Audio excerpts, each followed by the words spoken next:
नमस्कार माझ्या गोड मैत्रिणींनो, मी तुमचं माझ्या या यूट्यूब चॅनलवर स्वागत करत आहे। आता आपण गावाकडच्या पद्धतीने मेथीची थालीपीठ व मेथीच्या पुऱ्या बनवणार आहोत। त्यासाठी एक तुकडा अद्रक, लसूण आणि मिरच्या मिक्सरला वाटून घेतल्या आहेत। चला आता आपण पीठ मळून घेऊया। त्यासाठी 1 वाटी गव्हाचं पीठ, 2 वाटी ज्वारीचं पीठ आणि अर्धी वाटी डाळीचं पीठ घेतलेलं आहे। त्याबरोबर मेथी स्वच्छ धुतली आणि त्यामध्ये कोथिंबीर, मेथी मोठी वाटी भरून घेतली आहे।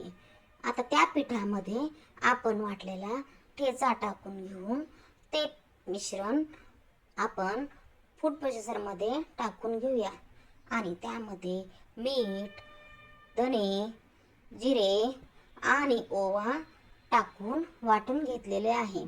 ते मिश्रण बाहेर काढून त्यामध्ये 2 चमचे तीळ टाकलेले आहे आणि ते पीठ मी तेल लावून व्यवस्थित मळून घेतले आहे। चला आता आपण थालीपीठ करूया। थालीपीठ करण्यासाठी एक स्वच्छ कपडा धुवून घेतला आहे। तो ओलाच घेतलेला आहे आणि त्यावर मी थालीपीठ थापलेलं आहे। थालीपीठ बघा आता किती छान निघाले आहे। आता हे थालीपीठ आपण तव्यावर टाकून घेऊया। तव्यावर टाकल्यानंतर ते खरपूस भाजून घेऊया। खरपूस भाजलेले थालीपीठ दाबून उलटल्याने ते व्यवस्थित दाबून घ्यावे, म्हणजे ते थालीपीठ खरपूस भाजले जातात। चला बघा किती छान खरपूस भाजलेला आहे। चला आता आपण पुरी बनवूया। पुरी ही आपण त्याच कपड्यावरती पाणी लावून थापून घेऊया आणि ती थापलेली पुरी हाताने काढून तेलात सोडूया। तेलात सोडल्यानंतर ती छान खरपूस तळून घेऊया। मेथीची भाजी ही हिवाळ्यात खाल्लेली चांगली असते।